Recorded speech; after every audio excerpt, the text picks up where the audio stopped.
Hello, my name is Jimmy. I'm a child passenger safety technician, and this is the 2024 Kia Seltos, the second smallest SUV if you consider the Soul an SUV rather than a hatchback.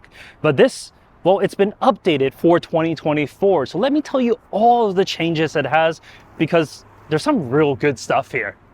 Starting with the looks, the front end has been updated. You got new headlights, grille, bumper, and fog lamps.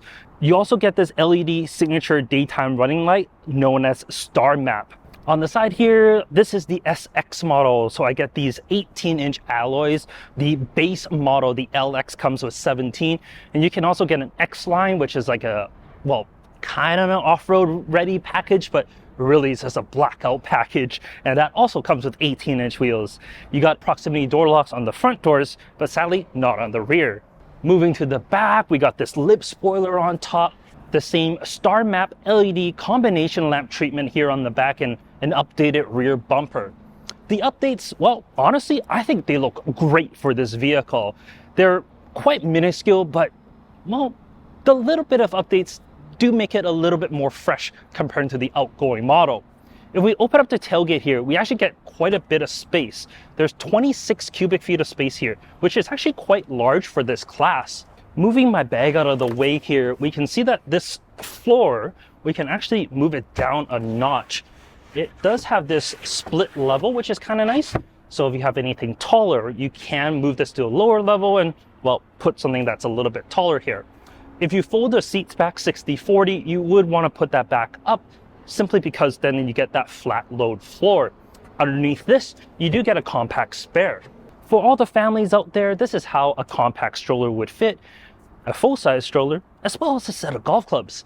It's, like I said, a decently large space here. But let's check out the interior. As for the back seats, I'm 5'11" and I got plenty of headroom. Legroom is also really good. Subcompact SUVs these days aren't really subcompact SUVs anymore. They're just like compact SUVs. They're actually quite spacious. In terms of the seats, pretty comfortable. I got heated seats on this top trim here, and I can move this in two positions, so a more upright or a little bit more of a lean back position. To get a center armrest with cup holders here in the middle as well. It's nice. You got USB charge points, vents. Sure, the materials aren't the best and you don't get the pocket behind the driver's seat, but you know what? For the price that you're paying, I don't mind at all. If you're going to be fitting kiddos back here, well, like I said, I am a child passenger safety technician, and on the driver's side, this is a Kleckling infant seat. No problems getting this child seat in here. The doors open nice and wide, allowing me to get this infant carrier in. On the passenger side, this is a Kleck Fünf, a rear-facing convertible here. As it is a little bit bigger, I did have to move the front seat a little bit forward, but honestly, it's not too bad. And here's me in front of that seat. And like I said, it's not too bad. I still have plenty of room here. Fitting a high back booster is also nice and easy. No problems with that as well.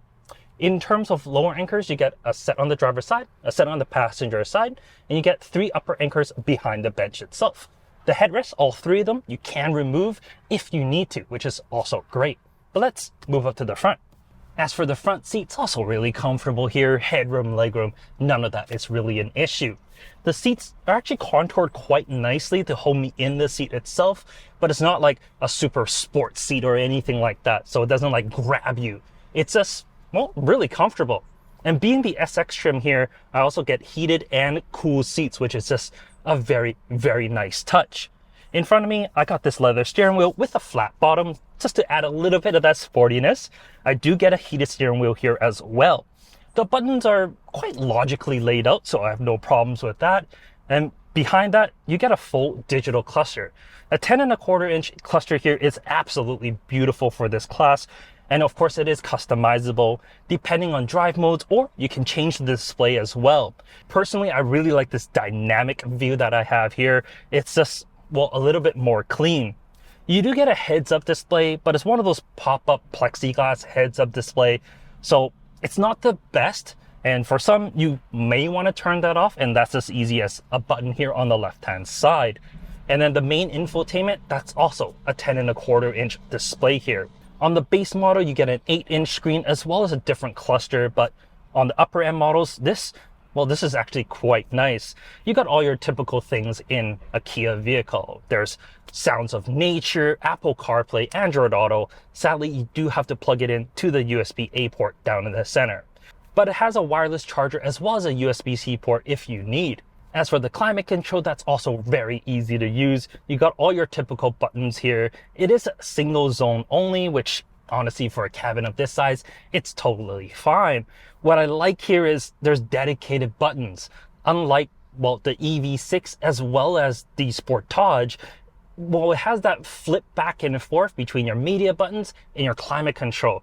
This, well, you just get buttons for both. I love this. Please stick with this. It's just easier to use. Overall, the interior, well, yes, it does look quite nice, especially with this caramel brown interior. There are cheaper plastics in here, and it's to be expected at this price range. I mean, this definitely doesn't sound the best. Neither does this. But you know what? Like I said, at this price range, I don't mind it too much. At least it actually looks really, really nice. And that's really the best thing about it. It looks good. And check out these Bose speaker grill. That's actually quite unique. And at night, they're illuminated as well. So it's actually not too bad. Before we go for a drive, let's talk about the powertrain. The base Seltos comes with a 2-liter 4-cylinder making 147 horsepower, and that is paired to a CVT. The SX trim that we have here is a 1.6-liter turbo paired with an updated 8-speed automatic rather than the 7-speed dual clutch of the past. It also has 20 more horsepower at 195 horsepower and 195 pound-feet of torque. And with those numbers, acceleration is pretty good. That 1.6 wakes up and yeah, this can definitely get you to highway speeds with like no problems at all. Merging, this is definitely the much better option compared to the base 2-liter. This 1.6, while it's very similar to the previous, it's actually been fully updated. So there's, well, a lot of new parts in it.